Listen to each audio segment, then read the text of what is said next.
So I want to let you know what we're going to do. Obviously, we're going to have a panel discussion. I'm going to introduce these guys here in just a second. So you've seen a lot of these guys today already up on stage. Some of them you haven't seen, so I want to introduce those that you haven't met yet. So right here we have Andrew Higgins. Now, let me just put a plug in for our partners. We love our partners. We do a lot of work with them, and we're really grateful for them.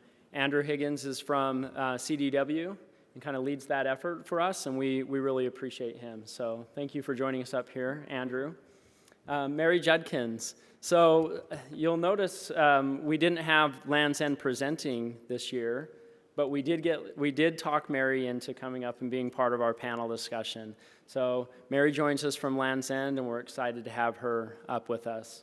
And you've met Melinda, you've met Fred and Kurt, and then everybody knows Anurag. So that's our panel, and we look forward to seeing them sweat a little bit. Okay, so I'm going to present to you a topic, okay? First topic is going to be, how do I make money with social? So, how do I make money with social?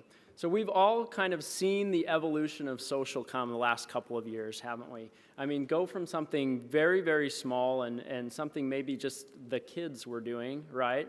To now all of us have kind of joined in this social craze. I mean, we are encouraging you now to tweet about the conference. I'd be surprised if you know, less than 99% of you have a Facebook account. You know, all of us are kind of engaged in that process. So as a company, the questions have come up. How do I get my customers to engage? They're already engaged. You don't even have to ask that question. They're out there. They're talking about your company today. How can I make money with social? So let's start with our first polling question. Can we measure ROI from social customer engagement in our organization? Or we can, excuse me. Measure ROI from social customer engagement in our organization. True or false? So again, 1A for true, 2B for false. And the voting will start now. Great, so let's see the results. Wow, very interesting results. So 52% saying no, and 48% saying yes, or true and false. Wonderful. So it's going to be an interesting debate. So let's turn the debate over to the panel. Who's up for the first question? Who's going to answer this question? Can we make money with social? I think where Land's End is at is, yes, we definitely can make money in social. However, if you treat social as a transactional site, you're really missing the boat. That's what our perspective would be. Really what social is, it's a way to amplify your brand and engage in a 3D conversation with your customers. So we have gone past the days when people first entered their brand into Facebook and just shouted out a message to a customer community that can amplify your message. It's really important to do that transparently. And we're always looking at the different tools available. I know I've started to have some discussions on how we can use eGain within our Facebook page to really have that. What I think is important for us is, can we engage with a customer where they want us to engage? And while we're doing that, be very transparent. So today, when we engage with a customer on Facebook, as much as we can, we do it on the Facebook wall, but sometimes the conversation has to go off the wall. And a little bit, especially to people my daughter's age, email feels like so yesterday. So it would be neat if we could engage in a chat in a Facebook environment. Can we measure ROI? We can certainly measure how many impressions we make. We can measure in the different tools that we do have you able to transact in Facebook. Facebook's trying to make money these days too, I hear. So we can transact where it makes sense. And so we can make those type of measurements, but the engagement of the community is really where we find the most power in the social space. Thank you, Mary. An interesting stat I just read, a study that was done. 78% of the transactions that are posted on, say, Facebook are related to comments about their experience. So, and some negative, some positive. Sometimes the trend is they're a little bit more negative. So the conversations, in a large extent, are about their experience with you. And if you're not out there engaging with them, what you're going to do is just let that experience propagate more. And it's a bit of a defense of trying to protect your brand and your image and what you need to do. One other quick interesting note, there's a mobile company that actually actively monitors the social sites of their competitors. And as you can imagine, there's not a lack of negative comments out there on their competitors. And they actually weigh in at times and say, you know what, it's too bad you had a bad experience with them. Try us, and I think you might have a different experience. And they've had some really good results, and they've had really good backlash, because in this particular company could stand behind it and deliver a really good experience. So Kurt? Can I add to that? Yeah, absolutely. Go ahead, I just Mary. love the social sphere because it's so new, but we also have recently seen a study, and 70% of customers that have posted to your Facebook page are more likely to be loyal, to come back to your page and transact to your site. 70% if all you do is simply like their photo or their comment, or respond to them. So that ability to really engage and have that open discussion is so very important in the social space. And when we put something up on the, we put a lot of our deals out there, so 30% off or friends and family. The power of that when it's actually shared versus just somebody that's a friend and looking at it, but if they share it, again, is really far more impactful.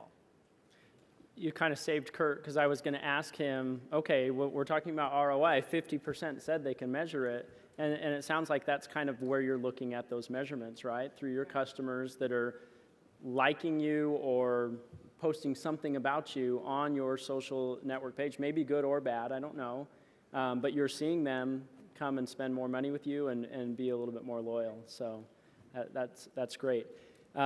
Any other, did you want to add a comment? Sure, absolutely. So I think when it comes to measuring ROI from social, I mean, you have your traditional metrics. If you're on the customer acquisition side, you're talking about through social publishing channels, how can you kind of engage customers, and also on the service side, how you can actually resolve customer queries. But I think an important point there on the social side, especially when it comes to resolving customer queries, the amplification of the impact that you get. So if you resolve something on an email channel, a chat channel, you're resolving one interaction. If you're resolving something on the social channel and that person's actually posting that positive experience back, the impact of that resolution is much higher on the social channel. So I think as you guys are thinking about kind of creating new ways to measure the impact of new channels, that's something for you guys to consider. I think one of our customers in Europe, Virgin Media, and I may have talked about this last time, but the story is still kind of worth sharing again. They actually proactively kind of post comments on their Facebook page and send out tweets, and people will respond to something that's very mundane. But even some very mundane conversations, so they actually had some customer of Virgin Media posted a tweet with a bird eating the Virgin Media bill, the receipt. So, and they had a comment saying, Mr. Darcy does not like the Virgin Media bill. These guys they sent them a bag of bird seed. 2 days later, the same customer actually just posted the fact that they just had a wonderful experience with Virgin Media. And that really kind of the power of the amplification that you get on the social channel, I think, is quite impressive. So as you're measuring ROI, sometimes that intrinsic value that just comes from the customers advertising for you, as long as they're happy, can be a great thing. Let's move on to our next topic. Knowledge equals content. So for all of you knowledge folks out there, you may remember back to the time when I've got all of this information, I've got all of this content, and so I've got knowledge, right? That's the question. So the polling question, it's a tough one. It's a little bit different than this one, is does knowledge equal content? True or false? Okay, let's see the results. He's very passionate about knowledge. Actually, I do know that about Bill, so false. Or no, knowledge does not equal content. Well, I think that I may agree with you, but let's see what the panel has to say. We have some knowledge experts here. Who wants to jump in? I would say it's false because we had a lot of content at Andersen. We still have a lot of content in a lot of different places, but we didn't have good ways to access that content. Knowledge, in my opinion, is really having good methods to get at that knowledge and content in an effective and an efficient manner. So I would say that it's false.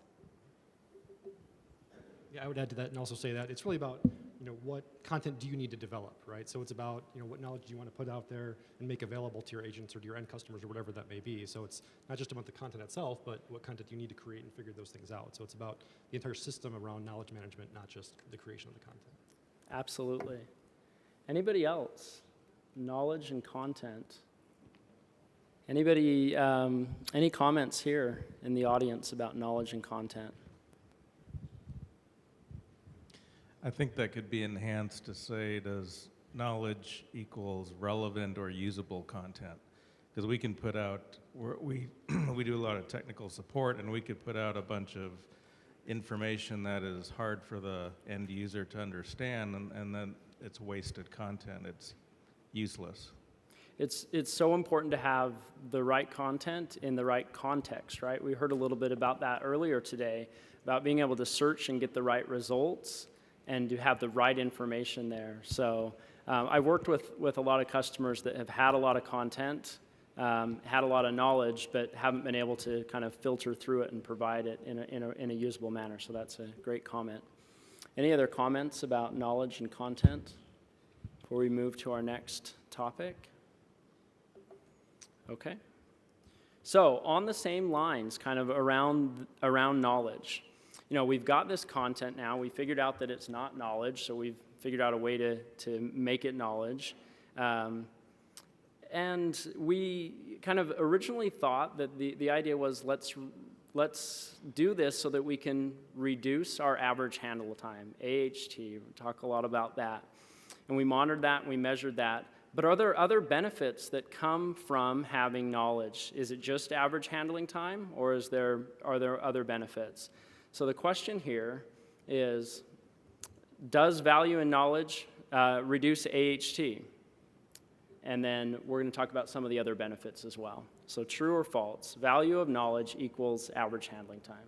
Okay, let's get the results. It was a quick one. Okay, 58% say true, yes. 42% say no. So what do you say, panel?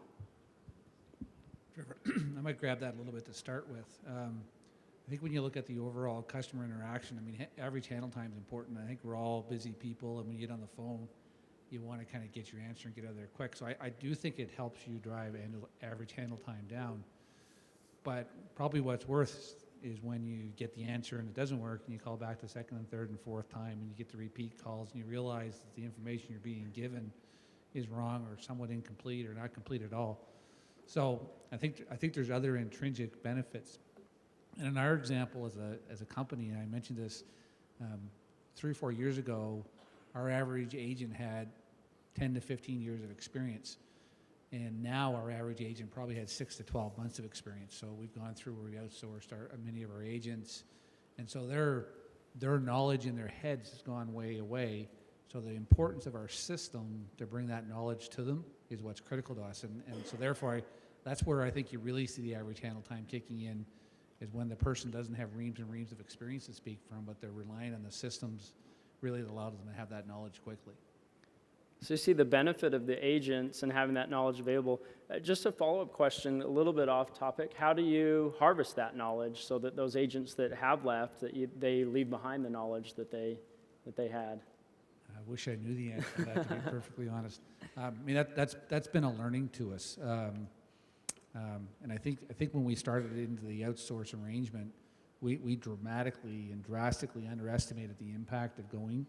And we thought that things like training, we thought automation within our systems, and those were parts of it. But I think we're just getting to the knowledge management piece now, and really enabling that and having the agents where they know they've got something at their fingertips where they can quickly get to the right answer. So I think when you look at knowledge in the contact center context, if you think about a call that lasts 10 minutes or something, 70% of the time is probably the talk time, 20% of the time is probably the wrap-up time, and 10% is everything else from a greeting to close and everything else. And I think a lot of effort has been put around things to make that 20% of the time or 10% of the time in time making sure that the call is getting routed to the right agent. So you have the CTI systems, you have the screen pops, you have the customer information, but I think the reason people chose 58% as knowledge is the HT is because knowledge really helps you with that 70% of talk time and 20% of average handle time. And I mean, it is quite, for the right type of call, where there is enough complexity in the amount, type of information that has to vary, it makes a very significant impact. But in addition to that, as Fred pointed out, I mean, your first call resolution, your escalation stats, even your training time, I think in some of our customers, we've actually seen quite a bit of reduction in training times as well. So, Very good. One of the things we've even wondered is as we get more self-service out there, is our average talk time going to go up? Because we're going to have the phone calls that are going to come in are actually going to be more complex issues that the agent's going to probably spend more time on the phone with them. So with the different mediums, what we're offering knowledge to the customers, we're kind of unsure where that's going to land. But it may be that the average talk time may be longer once we get just, you know, we may have fewer calls with longer talk time. Yeah, it's funny how some of these things kind of come around, right? We have these measurements of average handle time and say they've got to be under 90 seconds or they've got to be under this, and sometimes that's not always the case. So any other comments? Any other comments out here? There's one here, one there. Just to talk a little bit about how do you capture the knowledge kind of thing, you know, when you have agents leaving. I think to your point about when agents leave and you're doing self-service and more complex issues are coming up, that's really where the KCS model comes into play, where the first time, you know, the front line, the people who are taking the calls, capture real time, not worrying about format or anything like that, just getting the information into the system that can be reused by the agents. Because as the issues get more complex, or I guess opportunities get more complex, not issues, right? And people are migrating in and out, capturing that does become most important. Yeah, we're going to have some good conversations about knowledge tomorrow that'll bring a lot of this to light too. So, thank you. To Melinda's point, I see where with all the digital opportunities that your non-complex calls will be handled in some type of digital manner and the complexity. But I think as a relationship company, one of the things that the knowledge, we're talking more of knowledge about our members. So those situations enable us to actually spend more time talking on the phone about what's pertinent to that member, different services and products that might meet their financial needs. So I see that actually, that I voted false for that reason. So you're talking about gaining specific knowledge about that customer as you're talking to them, the importance of that? Correct, kind of a big data. The more we know about you, the more we can be pertinent in advice, guidance, and the things that really matter to that particular member. Yeah, yep, wonderful. Very good. I think I would agree with that gentleman as well. I think it's not necessarily about average handle time, but really based on your organization, how do you measure success? Is it first call resolution? It may not be average handle time. It's just about, you know, how do you successfully service that customer in that call, and how do you measure that? Yep. You know, to tie these two together is knowledge content. First, especially when you're starting off, you may have just a bunch of information that is content, but to get to the knowledge point, it really requires a very disciplined process within the organization. You know, a good example is having in place rules and procedures that if a frontline person goes out, leverages knowledge management, it does not answer that particular question, they escalate it. Next step to do from that escalation process is to have that second tier validate knowledge into it, answer the question, and on that spot then that they have to come up with a proper content that would have answered that question, and then you measure that, and you say, how many times has that person, that second tier, been providing additional content that does answer the questions, and you monitor it and you have metrics into it, and you can take your your system more from content to a point where it is actually more intelligent and qualifies as knowledge. So the process component of it and adding value there has to be a disciplined approach to it, and you can get results quite quickly. Even in your new setup process, you put in place the process procedures, even if you're new to it, you'd be surprised how quickly you can get robust and have your solutions be knowledgeable. Wonderful. Thank you. Let's look at the next topic, since Andrew brought it up. First call resolution. I want to kind of talk about that a little bit. So customer engagement, one and done. So back when I worked in the call center, first call resolution was a big deal. We want to be done with this call. We want it finished. We don't want to hear from that guy again. So you make sure you know what you're talking about and you do it right. So the question is that really the case? Do we want to have that information given to them and have that relationship kind of end at that point? Or is that the right process? So the question is, customer engagement, one and done.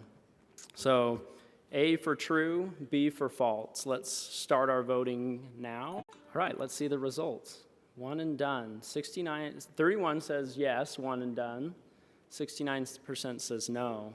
So, of course, we don't want to drag out the, I have a question. Well, let me tease you a little bit and have you email me back or call me back after this. But the question is it one and done? So, but please. I'll take the first pass at it. Okay. So I think one and done really can be answered from several different vantage points, but one and done, I think from an organization, you want to be able to satisfy that customer. They want their answer in the channel that they prefer. So when we talk about omni-channel or we talk about multi-channel, we want to be able to, whether it's through Help Center or it's through chat or contact, give them a complete answer to their questions to satisfy them, give them a good experience, and hope that that generates the beginning of a relationship that will continue to foster. So that they now know I can call and get an answer immediately and efficiently. And someone earlier today had a presentation about what a customer wants, and they don't want to have to call back over and over again for the same answer or inconsistent answer from one channel to the next. So I think it's so important that the one and done really has become one consistent approach to the customer across all channels. And that they are getting the experience that they need in those respective channels. So a positive experience, as long as it takes care of their situation, will kind of lead to that engagement. Is that what you're saying? Okay. So again, I think on this topic, definitely getting the resolution to the query that the customer has on the first call is extremely important.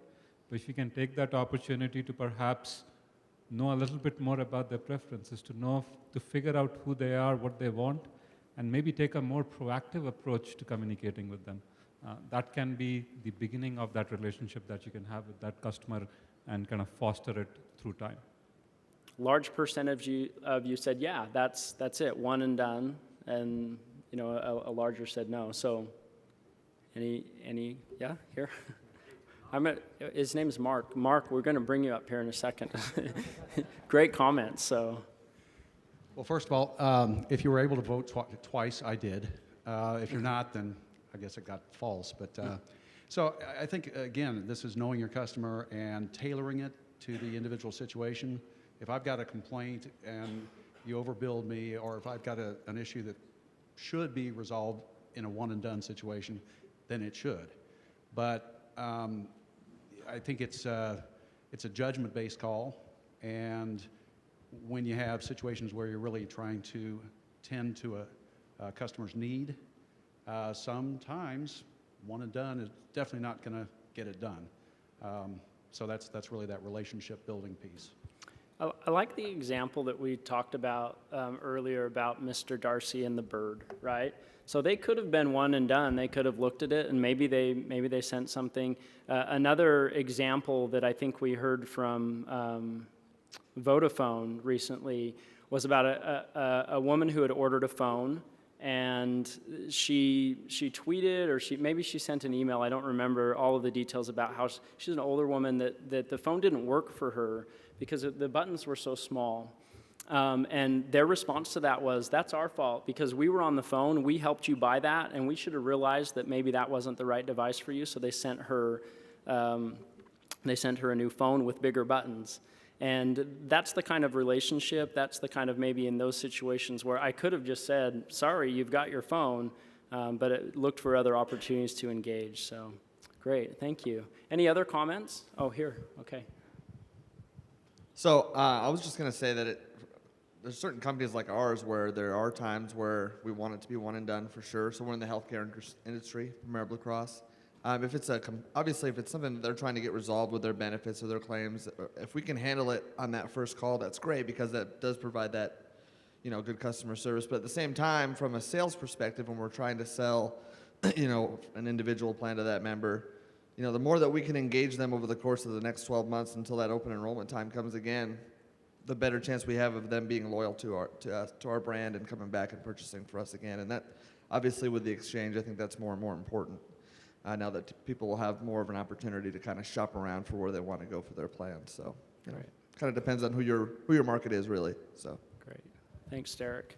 Okay. So one and done isn't necessarily a global setting across the board. So there may be scenarios where you have a customer situation where you can quickly answer the question and be finished.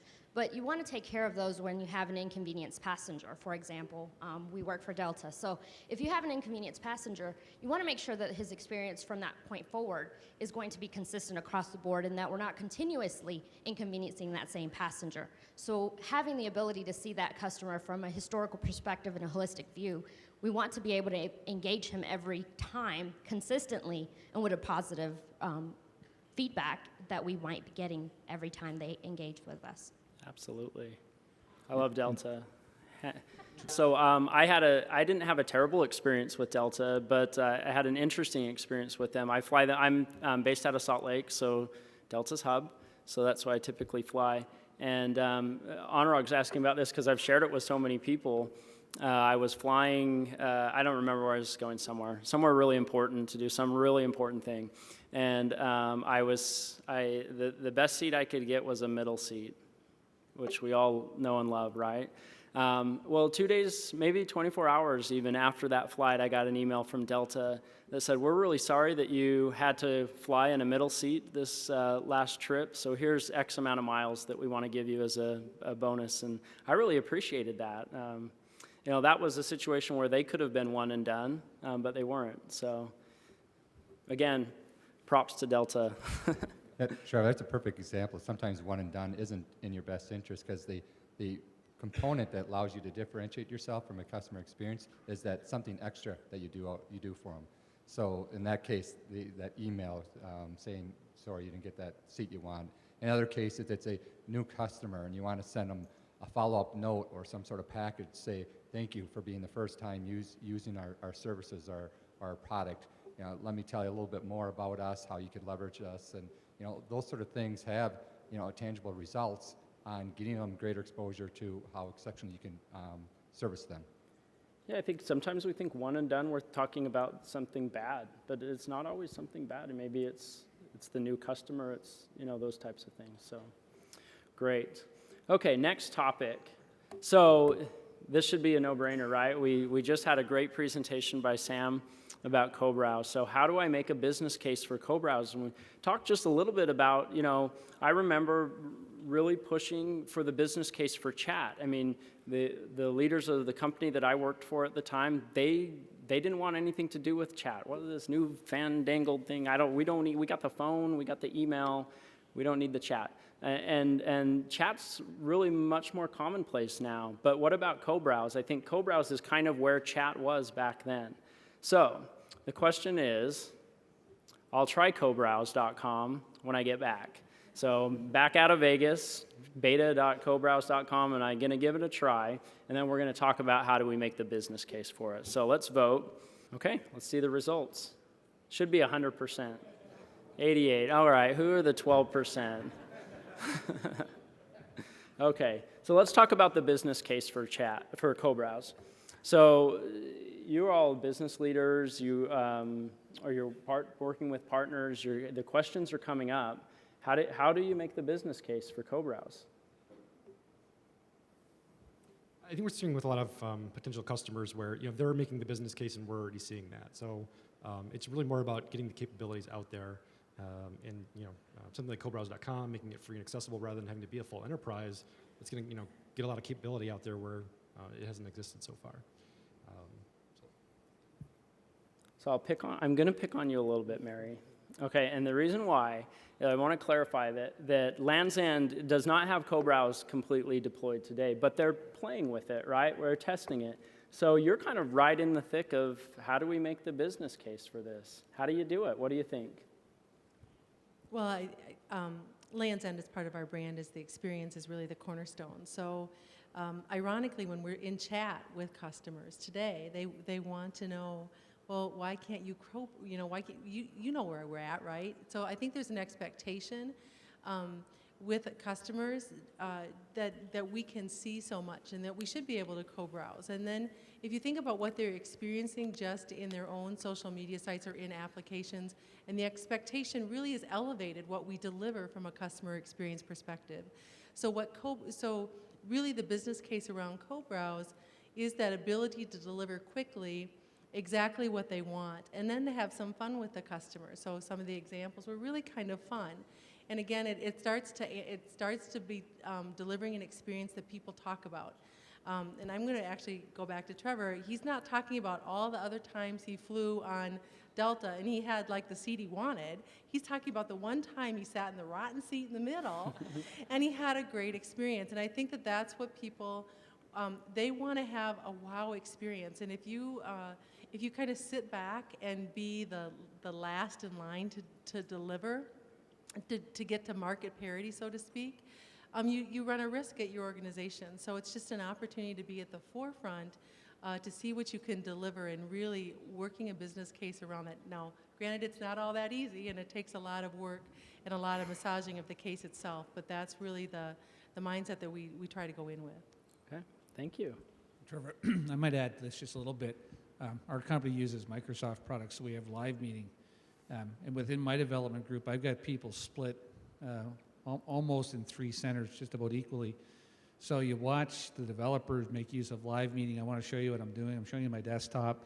So this is not the business case exactly, but if you look at what people do and do naturally, which is if you can see what I'm doing, it's so much easier.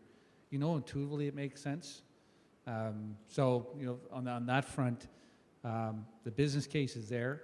You watch people where they don't have to worry about a business case, whether they use it or not, and they do. So they're doing that to be productive. I think that the Cobrowse business case for us is probably going to not be very difficult for the reason that if somebody's coming to the Andersen website, typically they're coming because they have an Andersen product. They're not going to go to Land's End or somebody else. They're coming there because they have an issue. And in my opinion, it's really going to be probably around our quality metrics again. If somebody's coming, we want to make sure that they're diagnosing and getting resolution to the right situation. So I can see us getting on a pretty complicated product online and being able to say, are you looking at the same part that I am? So for us, I think a lot of the business case would be around, hey, we're getting it correct for them and we're resolving it in an effective and accurate manner, probably more quickly than we would have by saying, hey, is it this color or that color? So. Yeah. I think you guys all kind of brought up good points that a lot of this is customer driven, right? Mary's saying customers are asking for it, and just like we're going to websites and we want to see chat, now we're wanting to see Cobrowse or the next big thing. So, Kurt? Yeah, Cobrowse is a great engagement tool, particularly for those times where the transaction activity is complicated and you're having a hard time trying to communicate via your traditional channels of like a chat or email. How I'm going to do that. And you can get a sense really quickly, like, this person just isn't going to get it.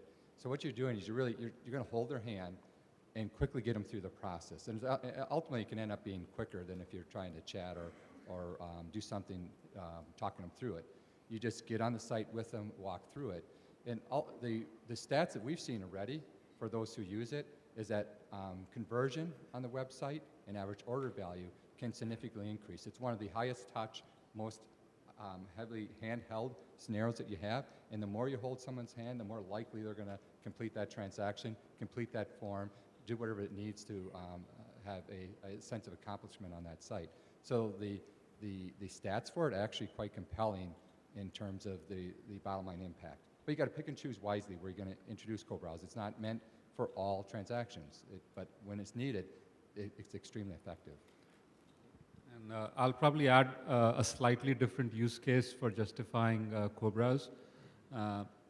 It's really about if you are trying to onboard new customers and you're trying to promote self-service, Cobrowse is a great tool. So, I mean, when you've kind of built some wonderful transactions on your website. You want people to file their own claims. You want people to do more transactions on your website.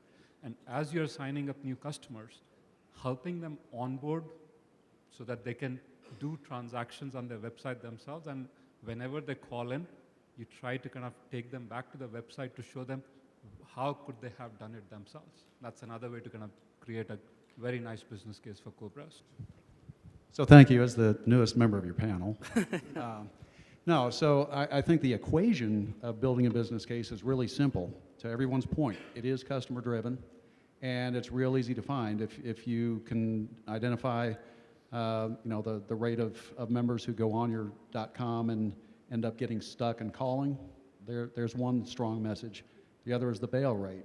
And if you can put those two together, you've just made your business case, both from a customer satisfaction and from a product count retention perspective. So that's all I have to say. When you put Cobrowse on, did you see any improvement in completion rates for your Absolutely. product? Now, to tell you what that improvement rate was, I don't know, but I do know it's extremely popular.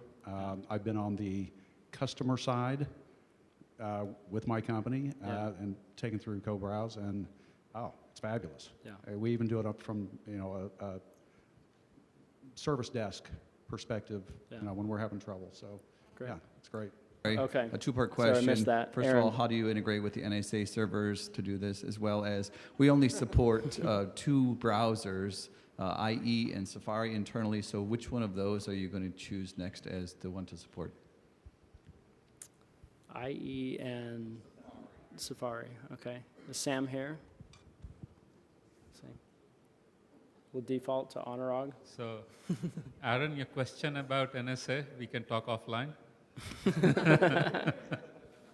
But in terms of our enterprise version of the Cobrowse product where you tag your website, that works well with IE, that works well with Safari. It's really when you're talking about the consumer version of Cobrowse, the host has to be on Chrome or Firefox, but the people that you invite to the Cobrowse session can be on any browser, on any device, whether it's a tablet or whether it's a desktop. I just have one more comment about that. And because the VA couldn't come to Las Vegas because the government travel to Las Vegas isn't a good thing right now, the U.S. Department of Veteran Affairs is one of my accounts, and they're just launching Cobrowse. The way they made the case for Cobrowse is their customer base. They service the veterans, and they have on their website over 5,000 web pages on their website. Very complicated website, and a user base that needs help sometimes navigating. And their use case for this is really easy. A veteran comes on, they can't find what they're looking for, an agent pops in, and within seconds, minutes if not seconds, they can help the veteran get to where they need without the frustration that some of the veterans are having in the long time that it takes them to get to where they need to go. So the size of your website and your customer base are also very important in justifying that. We want to talk about video chat now. We've had a lot of customers ask us about this. It's part of the Super Chat product, but to video chat or not video chat? That's really the question. I think that's actually the question. Oh, there's no polling question here. This is just the panel question. And just interested to know your thoughts from a customer perspective, our customers here, and from eGain's perspective. Is there a demand for it? Should we be doing it? Is it the next step? I can just give some examples. We have a few customers who are looking for not just going straight to a video chat, but they're looking for video as part of an omni-channel solution. So what they're looking for is starting out with, say, a chat, then I want to go to Cobrowse with voice, and then if needed, go from Cobrowse with voice, then to video. So it's really providing that seamless, consistent experience in that escalation path. So they're looking for that today, and in some customers, we want to roll it out now. Other customers, it's emerging, and they want to investigate that. So you feel like video chat is an escalation point? Is that what you're saying, or what they're saying? I guess. Yeah, it's what we're seeing for some customers. Yes. Okay, interesting. Anyone else? Come at this from a different point of view, but if you watch it, what kids do, the younger people, things like video chat to them are just, it's natural. So whether it's through Skype or MSN or whatever the current technology is, it's very natural. And somebody said earlier this morning, I think as you might have said it, face-to-face is still by far the best transaction. So you're not going to get face-to-face, but I think that personal, I can see you, you can see me, just naturally from a customer services point of view, that's better. But then on the whole technology side kicks in of how to make it productive and make it work and all those things. But I think the underlying just basic doesn't make sense. It absolutely makes sense. So I remember as a kid, watching, what was the space cartoon with the asteroid and those guys, the Jetsons, right? And they had video chat back then. They were using it all the time. And my kids, it's all about FaceTime, right? So especially when I'm traveling, I have one of my sons, that's what he's growing up with. He wants to FaceTime. He doesn't want to chat. He doesn't want to text. He wants to FaceTime with me. That's his preferred channel. So it's definitely up and coming. The kids are keeping us young, as they say, right? They're keeping us in the know. So Yeah, I would agree. I think there's demographics that are related to that. But the mobile solution itself, as it's really kicking off and becoming so much more empowering, it is a very easy way to engage and not have to try to thumb through buttons, to have the voice connection and the video to complement that. It's a very fluid conversation. You can do that on the fly, on the go. And we all know we're much more mobile, we're much more engaged, we're always tied to our devices. So it's an element of making our lives easier because we can't, unfortunately we're doing some of these things when we're driving and we shouldn't do, but we want to take every moment and try to fill it and be productive with it. And this is a quicker, cleaner, more efficient way of getting response and answers fast in a dialogue fashion, and it's effective. One other comment though, it is demographics related. At Land's End, we did have video chat, and we have a little bit older demographic. And the one key thing that we found out in that example is that they were fine seeing us on our side, but clearly people did not want to be seen themselves. So in that context, and that's maybe not true for all of them, it depends, but in that context, there was really they did not want to be seen at home, and it was really a burden, a hurdle of getting it through because they assumed that they were, when you can clearly set up the technology where it will go one way or the other. But on the flip side, if you're an insurance agent and you know them, you have set up an appointment, I'm going to come and meet you, to have a video engagement with someone where it's more a preset time and you have a relationship with them, it's a great way to connect with someone. And mobile's just going to carry this thing through. Actually, you just made the point that I was going to talk about is anytime you have kind of more of a personal relationship, whether it's kind of your high net worth client and you have your own private banker, I think we're not seeing a lot of mainstream adoption yet just because of enterprises and customers are figuring out whether they're ready for it or not. But the two use cases that we do seem to be getting a lot of interest in is really the scenario that Kurt just mentioned, where there is a one-to-one relationship with somebody within your enterprise where video chat makes a lot of sense. And the other interesting thing is really in the, believe it or not, in the kiosks. More and more companies are actually putting kiosks in the malls and other places, and that's a place where they feel that having that engagement capability through video chat on that kiosk could be something that may be worth. Please. Yeah, I think one of the things you need to be careful of that we're thinking about is it's an extension of your brand experience. And I know a lot of my call center agents, I don't want their pictures because they don't comb their hair or they're wearing a sweatshirt. So if you're going to go there, it's a culture change also on how you manage the reps that are going to be on the other side of the camera. All the call centers I've been to, the paper on their desk behind people on the wall, or the picture of something that they shouldn't be seeing behind them on the wall. So it's a bigger thing than to get mainstream.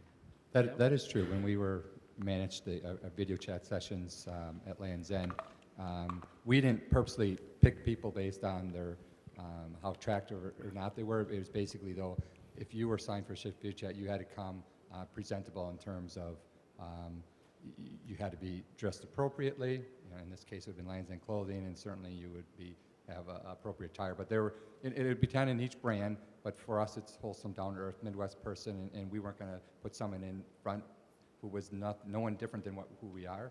But that is not true I know for some. I've seen and heard of where they actually will try to get model-like type people. It just depends what the image and the brand that you're trying to put forward. Point. So I had one of those times where you're doing a WebEx, right? Probably had 10 people on the meeting. I don't know if you guys have done that much. and you're trying to get people to turn on their camera.